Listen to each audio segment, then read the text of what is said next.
Assalamualaikum warahmatullahi wabarakatuh. Halo sahabatku semuanya, kembali lagi dalam Kisah Hikmah. Dalam kesempatan kali ini kita akan membahas kisah Umar bin Abdul Aziz yang bersinar sebagai salah satu khalifah yang paling adil dan juga zuhud. Di balik sosok megah Khalifah Umar bin Abdul Aziz, tersembunyi kisah anak-anaknya yang tumbuh dalam naungan iman dan juga kebaikan. Beliau dianugerahi banyak putra dan putri, 13 orang putra dan 4 putri yang kesemuanya dibesarkan dalam rumah yang harum dengan ketakwaan dan juga ilmu. Di antara mereka, satu nama memancarkan sinar lebih terang dari yang lain, yaitu Abdul Malik. Sejak usia muda, ia dikenal sebagai pribadi yang taat, jujur, dan juga bersahaja. Ketakwaannya menancap dalam rasa takutnya terhadap maksiat, seolah menjadi tameng dalam hidupnya. Banyak yang menyamakannya dengan Abdullah bin Umar, pewaris kesalehan dari keluarga Al-Khattab. Orang-orang berkata tentangnya dengan penuh hormat. Dialah yang memotivasi ayahnya untuk menempuh jalan ibadah. Dia pula yang menggiring Umar bin Abdul Aziz pada dunia zuhud dan juga wara. Sejak belia, Abdul Malik sudah berguru kepada para ulama besar. Ia mendalami Al-Quran, meriwayatkan hadis Nabi SAW, dan mengokohkan dirinya dalam ilmu syariat. Meski masih muda, ia diakui sebagai salah satu fuqaha terkemuka di wilayah Syam. Ilmu dan adabnya membuatnya disegani, bahkan oleh para senior. Suatu ketika, Khalifah Umar bin Abdul Aziz mengumpulkan para ahli ilmu menghafal Al-Quran di Syam. Wajah beliau tampak murung, seperti ada beban yang tengah ia pikul. "Aku mengundang kalian," ujarnya, "untuk membahas suatu kezaliman yang terjadi dalam keluargaku pada masa kekuasaan Sulaiman. Bagaimana pendapat kalian?" Mereka menjawab, "Wahai Amirul Mukminin, tanggung jawab itu bukan di pundak Anda. Biarlah dosanya ditanggung oleh mereka yang dahulu mengambil hak orang lain." Namun jawaban itu tidak menghapus kegelisahan di hati Umar. Diam sejenak, lalu salah satu dari mereka menyarankan, "Panggillah Abdul Malik. Beliau masih muda tapi ilmunya tajam dan akhlaknya mulia. Ia pantas memberi pandangan dalam urusan ini." Ketika Abdul Malik hadir, sang ayah memandangnya dalam-dalam. "Wahai anakku," tanya Umar, "bagaimana pendapatmu tentang harta yang dirampas oleh anak-anak paman kita? Para pemiliknya kini menuntut kembali hak mereka, dan kita tahu siapa yang benar." Dengan suara tenang namun mantap, Abdul Malik menjawab, "Jika engkau telah mengetahui bahwa itu adalah hak mereka, maka kembalikanlah ayahanda. Jika tidak, engkau akan berserikat dengan kezaliman bersama mereka yang merampasnya." Jawaban itu menghujan di hati Umar bin Abdul Aziz. Ketentraman yang ia cari akhirnya ia temukan melalui lisan anaknya sendiri. Hatinya luluh, jiwanya lapang. Kekhawatiran yang membelenggu seketika sirna. Namun sebagai seorang ayah, Umar tidak pernah benar-benar tenang. Meski tahu Abdul Malik adalah pemuda yang soleh, ia tetap takut jika anaknya tergelincir dalam tipuan dunia. Keteguhan anak muda bisa goyah dalam sekejap, pikirnya. Ia pun menulis surat kepada putranya dengan penuh nasihat dan cinta yang hangat. "Wahai anakku, orang yang paling berhak memahami kata-kataku adalah engkau. Alhamdulillah, Allah telah menganugerahkan kebaikan kepada kita sejak engkau kecil. Maka ingatlah karunia itu kepada dirimu dan juga orang tuamu. Hindarilah sifat yang sombong dan merasa besar. Itu adalah perbuatan setan, musuh nyata bagi orang-orang yang beriman.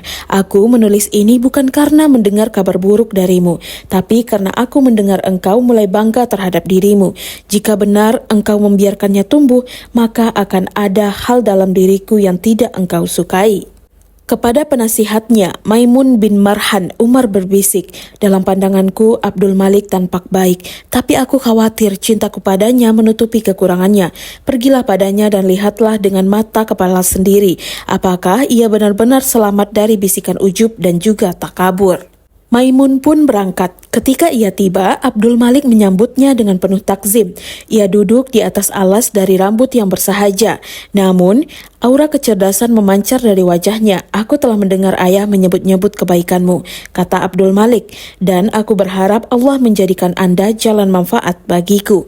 Maimun bertanya, "Bagaimana keadaanmu hari ini, wahai anak muda?" Ia menjawab, "Alhamdulillah, hidup dalam keyakinan dan nikmat Allah. Hanya saja aku takut terpedaya oleh baik sangka ayah.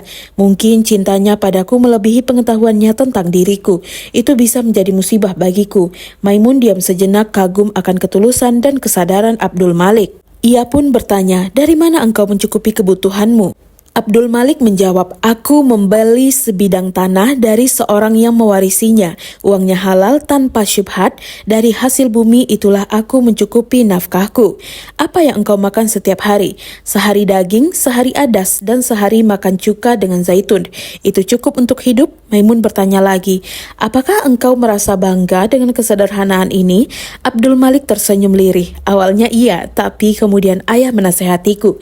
Kata-katanya membuka hatiku dan Allah memberikan manfaat melalui nasihat itu. Semoga Allah membalas kebaikan beliau." Mereka berbincang hingga waktu sore. Tak lama seseorang datang dan berbisik kepada Abdul Malik, "Kami telah mengosongkannya." Abdul Malik mengangguk pelan, tapi Maimun penasaran dan bertanya, "Apa maksudnya kami telah mengosongkannya?" "Kolam mandi," jawab Abdul Malik. Maimun bertanya lagi, "Ada apa dengan kolam mandi itu?" "Orang-orang dikosongkan dari sana agar aku bisa mandi dengan tenang." Maimun terkejut, "Engkau melakukan ini? Engkau menyuruh orang-orang keluar demi dirimu?" Abdul Malik menjawab, "Pemilik kolam telah memberiku izin." Namun Maimun menegaskan, "Tetap saja ini pelayanan yang bisa menumbuhkan takabur. Mengapa engkau tak masuk bersama orang-orang yang lain?" Abdul Malik tertunduk. "Sebagian orang miskin masuk tanpa penutup tubuh. Aku tidak suka melihat aurat mereka, tapi aku juga tidak bisa memaksa mereka untuk menutupinya. Mereka bisa salah faham mengira aku menyalahgunakan kedudukan, maka aku memilih menghindar." Maimun berpikir sejenak lalu menasehati, "Tunggulah malam hari ketika kolam sudah kosong dengan sendirinya, barulah engkau mandi." Abdul Malik mengangguk, "Aku berjanji tidak akan masuk ke sana lagi di siang hari." Lalu ia berkata dengan suara rendah, "Tolong jangan sampaikan ini kepada ayah. Aku takut beliau marah dan tidak meridoiku. Lalu ajal menjemput dalam keadaan tersebut." Maimun memandangnya. "Jika Amirul Mukminin bertanya, apakah aku harus berdusta kepadanya?" "Na'udzubillah, tentu tidak. Tapi Anda bisa berkata, aku melihat sesuatu lalu aku menasehatinya. Dia menerima dan memperbaiki diri. Ayah tidak akan bertanya lebih jauh jika Anda tidak menceritakan secara rinci." Maimun terdiam. Lalu ia berkata dengan penuh haru, "Demi Allah, aku belum pernah melihat seorang ayah dan anak yang begitu saling menjaga dan mencintai demi Allah, seperti kalian berdua. Semoga Allah merahmati kalian." Itulah kisah singkat Abdul Malik bin Umar bin Abdul Aziz. Semoga kita dapat mengambil hikmah dari setiap kisah yang telah disajikan. Sampai jumpa di kisah berikutnya. Assalamualaikum warahmatullahi wabarakatuh.